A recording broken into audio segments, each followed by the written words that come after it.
जय श्री राम। राम काज कीन्हे बिना मोहे कहाँ विश्राम। आइए राम के एक सच्चे भक्त होने के नाते हम ये संकल्प लेते हैं कि जो भारत की जनता आज अपना समय रील देखने में बर्बाद कर रही है, उनको सत्य की राह यानी प्रभु श्री राम की राह दिखाने का एक प्रयास करेंगे।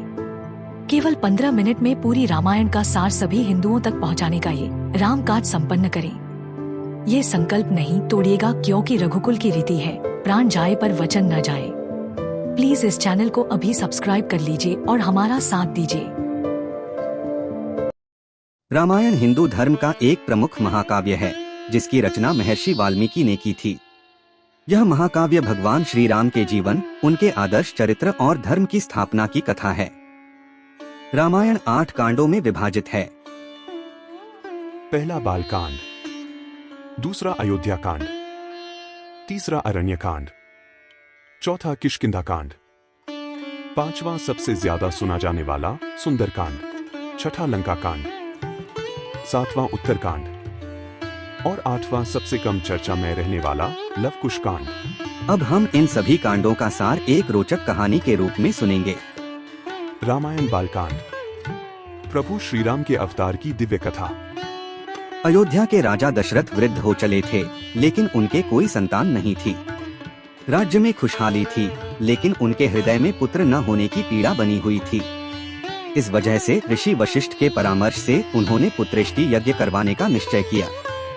यज्ञ के दौरान अग्निदेव ने एक दिव्य खीर प्रदान की, जिसे महाराज दशरथ ने अपनी तीनों रानियों कौशल्या, सुमित्रा और कैकेयी में वितरित किया। कुछ समय बाद कौशल्या से श्रीराम, कैकेयी से भरत और सुमित्रा से लक्ष्मण व शत्रुघ्न का जन्म हुआ। इससे सारी अयोध्या आनंद में डूब गई, क्योंकि स्वयं विष्णु भगवान ने श्रीराम के रूप में अवतार लिया था।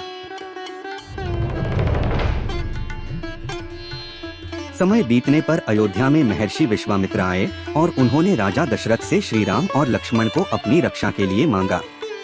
राजा दशरथ चिंतित हुए, लेकिन गुरु वशिष्ठ के समझाने पर उन्होंने दोनों राजकुमारों को भेज दिया। वन में जाते ही श्रीराम और लक्ष्मण ने ताड़का नामक राक्षसी का वध किया।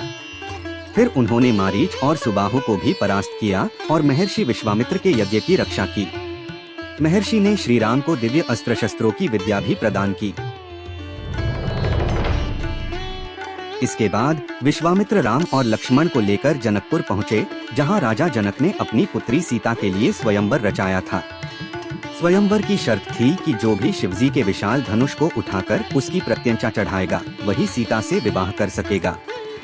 अनेक राजकुमारों ने प्रयास किया, लेकिन कोई भी उस धनुष को हिला तक नहीं सका। अंत में श्री राम ने गुरु का आशीर्वाद लेकर धनुष उठाया और जैसे ही प्रत्यंचा चढ़ाने लगे, धनुष बीच में ही टूट गया। यह देखकर पूरा जनकपुर हर्षोल्लास से भर गया और माता सीता ने प्रभु श्री राम के गले में वरमाला डाल दी। अयोध्या कांड, त्याग, प्रेम और धर्म की अमर कथा। अयोध्या में जब श्री राम के राज्याभिषेक की घोषणा हुई, तो पूरा नगर उत्सव के रंग में डूब गया। महाराज दशरथ अत्यंत प्रसन्न थे कि उनके प्रिय पुत्र राम अब राजगद्दी संभालेंगे। लेकिन ये आनंद अधिक समय तक नहीं टिक सका, क्योंकि कैकेयी की दासी मंथरा ने उनकी सोच में विष घोल दिया। मंथरा ने कैकेयी को समझाया कि यदि राम राजा बन गए तो भरत का महत्व कम हो जाएगा। उसने कैकेयी को याद दिलाया कि दशरथ ने कभी उसे 2 वरदान देने का वचन दिया था। इस पर कैकेयी ने महाराज दशरथ से अपने 2 वरदान मांगे। पहला, भरत को अयोध्या का राजा बनाया जाए और दूसरा, राम को 14 वर्षों का वनवास दिया जाए। महाराज दशरथ के लिए यह अत्यंत पीड़ादायक था, लेकिन वे अपने वचन से बंधे थे। जब श्री राम को इस बारे में पता चला, तो उन्होंने बिना किसी क्रोध या प्रतिरोध के वन जाने का निर्णय ले लिया। माता सीता और छोटे भाई लक्ष्मण भी उनके साथ जाने के लिए अटल थे। श्री राम के वनवास जाने के बाद पूरा अयोध्या शोक में डूब गया। महाराज दशरथ अपने वचन के कारण अत्यंत दुखी हो गए और अंततः श्री राम के वियोग में प्राण त्याग दिए। जब भरत को इस घटना का पता चला, तो वे तुरंत अपनी माता कैकेयी को कठोर शब्दों में धिक्कारते हुए श्री राम को वापस लाने के लिए चित्रकूट पहुँचे। लेकिन श्री राम ने अपने धर्म का पालन करते हुए अयोध्या लौटने से मना कर दिया। तब भरत ने श्री राम की चरण पादुका खड़ाऊ लेकर उन्हें अयोध्या की राजगद्दी पर स्थापित किया और स्वयं नंदीग्राम में रहकर उनकी अनुपस्थिति में राजकाज संभाला। अरण्यकांड, एक रोचक कथा। श्री राम, माता सीता और लक्ष्मण अयोध्या से वनवास के लिए निकले और अनेक वनोपवनों में विचरण करते हुए दंडकारण्य पहुँचे। यह घना जंगल ऋषि मुनियों का तपोभूमि था, लेकिन राक्षसों के अत्याचारों से त्रस्त था। राम ने संकल्प लिया कि वे धर्म की रक्षा करेंगे और अधर्मियों का नाश करेंगे। दंडकारण्य में लक्ष्मण ने एक विचित्र राक्षसी को देखा। यह शूर्पणखा थी, रावण की बहन। उसने श्री राम पर मोहित होकर उनसे विवाह का प्रस्ताव रखा। राम ने विनम्रता से मना कर दिया और लक्ष्मण के पास जाने को कहा। लक्ष्मण ने भी उसे अस्वीकार कर दिया। जब शूर्पणखा क्रोधित होकर माता सीता पर हमला करने लगी, तब लक्ष्मण ने उसकी नाक काट दी। अपमानित शूर्पणखा अपने भाइयों खर और दूषण के पास गई और उन्हें श्री राम से युद्ध करने को कहा। खर और दूषण ने विशाल सेना के साथ राम पर आक्रमण किया, लेकिन श्री राम ने अकेले ही उन सभी राक्षसों का वध कर दिया। यह समाचार सुनकर शूर्पणखा लंका गई और अपने भाई रावण को उकसाया कि वह सीता का हरण कर ले। रावण ने अपने मामा मारीच से सहायता मांगी। मारीच ने पहले तो समझाया, लेकिन अंततः रावण के भय से एक सुंदर स्वर्ण मृग का रूप धारण कर लिया। माता सीता उस मृग को देखकर मोहित हो गईं और श्री राम से उसे लाने का अनुरोध किया। श्री राम ने लक्ष्मण को सीता की रक्षा का आदेश दिया और मृग के पीछे चले गए। जब श्री राम ने मृग पर तीर चलाया, तो मारीच ने राम की आवाज में हाय लक्ष्मण कहकर पुकारा। सीता ने व्याकुल होकर लक्ष्मण को राम की सहायता के लिए भेज दिया। इसी बीच रावण एक साधु के रूप में भिक्षा मांगने आया और जैसे ही सीता ने लक्ष्मण रेखा पार की, उसने उनका हरण कर लिया और पुष्पक विमान से लंका ले गया। रावण जब सीता को लेकर जा रहा था, तभी जटायु नामक गरुड़ पक्षी ने उन्हें बचाने का प्रयास किया, लेकिन रावण ने उसके पंख काट दिए। जब श्री राम वहां पहुंचे, तो जटायु ने आखिरी सांस लेते हुए उन्हें सीता के हरण की सूचना दी। किष्किंधा, मित्रता, विश्वास और विजय की कथा। माता सीता के वियोग में व्याकुल श्री राम और लक्ष्मण जटायु के बताए अनुसार आगे बढ़ते हुए ऋषमुख पर्वत पहुँचे। वहीं उनकी भेंट हनुमान जी से हुई, जो वानरराज सुग्रीव के मंत्री थे। हनुमान ने श्री राम का परिचय जानकर उन्हें कंधे पर बैठाया और सुग्रीव के पास ले गए। सुग्रीव ने श्री राम को बताया कि उसके भाई बाली ने छल से उसका राज्य और पत्नी छीन ली थी, इसलिए वह ऋषमुख पर्वत पर निर्वासित जीवन जी रहा था। श्री राम ने सुग्रीव को आश्वासन दिया कि वे बाली का वध करेंगे, लेकिन पहले सुग्रीव को अपनी शक्ति सिद्ध करनी होगी। सुग्रीव ने श्री राम की परीक्षा लेने के लिए उन्हें एक विशाल साल वृक्ष दिखाया और कहा कि यदि वे इसे एक ही बाण से भेद दें, तो वह उनकी शक्ति पर विश्वास करेगा। श्री राम ने एक ही तीर से 7 साल वृक्षों को भेद दिया। यह देखकर सुग्रीव को विश्वास हो गया कि वे बाली का वध कर सकते हैं। इसके बाद सुग्रीव ने बाली को द्वंद्व युद्ध के लिए ललकारा। बाली और सुग्रीव एक जैसे दिखते थे, इसलिए पहली बार श्री राम पहचान नहीं पाए और बाण नहीं चलाया। लेकिन दूसरी बार सुग्रीव ने गले में एक फूलों की माला पहनी, जिससे राम ने पहचानकर बाली पर तीर चलाया। बाली घायल होकर धरती पर गिर गया। इसके बाद सुग्रीव को किष्किंधा का राजा बनाया गया और अंगद को युवराज। सुग्रीव ने श्री राम को वचन दिया कि वर्षा ऋतु समाप्त होते ही वह अपनी वानर सेना के साथ माता सीता की खोज करेगा। हनुमान जी, जामवंत और अंगद सहित कई बलशाली वानरों को चारों दिशाओं में भेजा गया। दक्षिण दिशा में भेजी गई टोली को समुद्र तट पर संपाति, जो कि जटायु का भाई था, मिला, जिसने बताया कि सीता लंका में रावण की कैद में है। सुंदरकांड, हनुमान जी की वीरता और भक्ति की अमर गाथा। वानर सेना को जब यह पता चला कि माता सीता लंका में है, तब उनके बीच यह चर्चा हुई कि वहां तक कौन जा सकता है।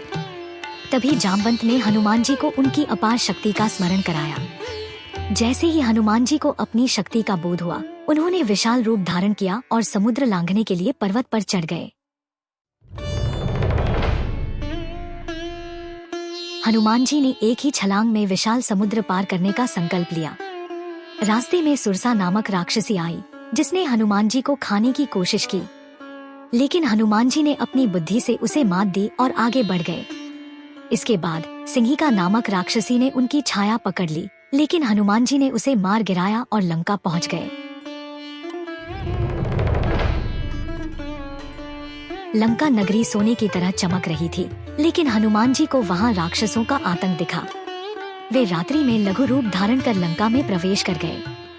वहां उनकी भेंट लंकिनी नामक राक्षसी से हुई, जो लंका की रक्षक थी। हनुमान जी ने उसे एक ही मुक्के में गिरा दिया। इसके बाद हनुमान जी अशोक वाटिका पहुँचे, जहाँ माता सीता दुखी बैठी थी। रावण उन्हें बार बार धमकाता था, लेकिन माता सीता अपने पति श्री राम के प्रति अटूट श्रद्धा रखती थी। हनुमान जी ने वृक्ष के पीछे से राम नाम का उच्चारण किया, जिसे सुनकर माता सीता चौंक गईं। फिर उन्होंने राम जी की मुद्रिका यानी अंगूठी सीता माता को दी और श्री राम का संदेश सुनाया। हनुमान जी ने लंका से लौटने से पहले रावण को अपनी शक्ति दिखाने का निश्चय किया। उन्होंने अशोक वाटिका में उत्पात मचाया और राक्षसों को पराजित कर दिया। जब रावण ने अपने पुत्र मेघनाद को भेजा, तो हनुमान जी ने उसके सारे अस्त्र शस्त्र झेल लिए। अंत में ब्रह्मास्त्र के सम्मान से बंध जाने का नाटक कर वे रावण के दरबार में पहुँचे। रावण ने उन्हें दंडस्वरूप उनकी पूंछ में आग लगवा दी, लेकिन हनुमान जी ने लंका को जलाकर अपने पराक्रम का परिचय दिया। फिर वे जलती पूंछ को समुद्र में बुझाकर सुरक्षित श्री राम के पास लौट आए और माता सीता का संदेश दिया। लंका कांड, धर्म और अधर्म के बीच महायुद्ध। हनुमान जी के लौटकर माता सीता का संदेश देने के बाद श्री राम ने वानर सेना के साथ लंका पर चढ़ाई करने का निश्चय किया, लेकिन लंका तक जाने के लिए विशाल समुद्र बाधा बना हुआ था। श्री राम ने समुद्र देवता से मार्ग देने की प्रार्थना की, लेकिन जब समुद्र ने मार्ग नहीं दिया, तो राम ने अपने धनुष पर बाण चढ़ाया। भयभीत होकर समुद्र ने प्रकट होकर क्षमा मांगी और नलनील के माध्यम से सेतु बनाने का सुझाव दिया। वानर सेना ने राम नाम लिखे हुए पत्थरों से समुद्र पर पुल बनाया, जिसे राम सेतु कहा जाता है। इसके माध्यम से पूरी सेना लंका पहुंची।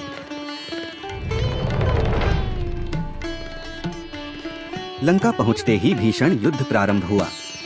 रावण के पुत्र मेघनाद ने मायावी शक्ति से लक्ष्मण को शक्तिबाण से मूर्छित कर दिया। तब हनुमान जी संजीवनी बूटी लाने के लिए द्रोणागिरी पर्वत गए और पूरा पर्वत उठाकर लाए, जिससे लक्ष्मण स्वस्थ हो गए। रावण का भाई कुंभकर्ण युद्ध में उतरा, जिसने वानर सेना में भारी तबाही मचाई, लेकिन श्री राम ने अपने दिव्य बाण से उसका वध कर दिया। इसके बाद रावण स्वयं रणभूमि में आया और श्री राम के साथ भीषण युद्ध हुआ। श्री राम ने रावण के 10 सिर काटे, लेकिन वे बार बार पुनः प्रकट हो जाते थे। तब विभीषण ने श्री राम को बताया कि रावण की मृत्यु का रहस्य उसकी नाभि में है। श्री राम ने अपने अग्निबाण से रावण की नाभि पर प्रहार किया, जिससे उसका अंत हो गया। रावण वध के बाद श्री राम ने माता सीता को बुलवाया, लेकिन समाज में उनकी शुद्धता पर प्रश्न उठ सकता था। इसलिए माता सीता ने अग्नि परीक्षा देने का निर्णय लिया। अग्निदेव ने प्रकट होकर माता सीता की पवित्रता की पुष्टि की और श्री राम ने उन्हें ससम्मान स्वीकार किया। उत्तरकांड, श्री राम के राज्याभिषेक से लेकर अंत तक की कथा। रावण वध के बाद श्री राम माता सीता और लक्ष्मण के साथ अयोध्या लौटे। अयोध्यावासियों ने दीप जलाकर उनका स्वागत किया, जिसे आज दीपावली के रूप में मनाया जाता है। भरत ने राम की चरण पादुका सिंहासन से हटाकर उन्हें राजगद्दी सौंपी और श्री राम का भव्य राज्याभिषेक हुआ। राम राज्य की स्थापना हुई, जहां प्रजा सुखी, संपन्न और न्यायप्रिय जीवन जीने लगी। कुछ समय बाद अयोध्या में यह चर्चा फैलने लगी कि माता सीता रावण की लंका में रही थी, जिससे उनकी पवित्रता पर संदेह किया जाने लगा। यह सुनकर श्री राम को अत्यंत पीड़ा हुई, लेकिन उन्होंने प्रजा की भावना को ध्यान में रखते हुए सीता माता को वनवास भेजने का कठिन निर्णय लिया। गर्भवती माता सीता अकेली वन में भटकती रहीं और अंततः महर्षि वाल्मीकि के आश्रम पहुंची, जहां उन्होंने लव और कुश को जन्म दिया।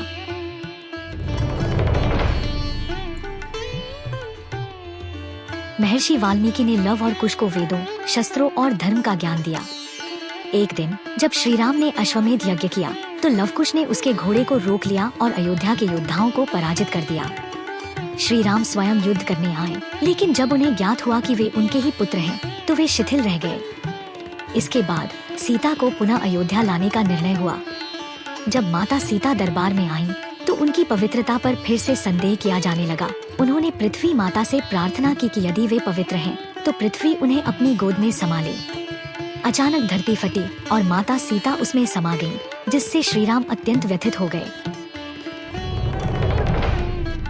कुछ समय बाद श्री राम ने अपने भाइयों के साथ सरयू नदी के तट पर जाकर जल समाधि ली और विष्णुलोक चले गए। लव और कुश अयोध्या के योग्य शासक बने और रामराज्य की परंपरा को आगे बढ़ाया। लव कुश कांड, श्री राम के महान उत्तराधिकारियों की कथा। जैसा कि आप पहले जान चुके हैं, लव और कुश ने महर्षि वाल्मीकि से सभी मूल सिद्धांतों की शिक्षा ली। दोनों बालक तेजस्वी, वीर और धर्मपरायण बने। हनुमान जी ने भी लव कुश की परीक्षा ली, लेकिन वे उनकी वीरता देखकर चकित रह गए। राम सीता का पुनर्मिलन करवाने के लिए अश्वमेध यज्ञ का घोड़ा लव और कुश ने रोक लिया। तब स्वयं श्री राम को युद्ध भूमि में आना पड़ा। लव और कुश ने अपने बाणों से श्री राम को घायल कर दिया। तभी महर्षि वाल्मीकि वहां पहुंचे और उन्होंने लव कुश को बताया कि वे जिनसे युद्ध कर रहे हैं वे स्वयं उनके पिता श्री राम हैं। यह सुनते ही दोनों बालक भावुक हो गए और श्री राम के चरणों में गिर पड़े। श्री राम अत्यंत दुखी हुए, लेकिन उन्होंने अपने पुत्रों को स्नेहपूर्वक अपनाया। आगे चलकर लव और कुश अयोध्या के योग्य शासक बने। ये कथा प्रभु श्री राम के प्रसाद की तरह ही है।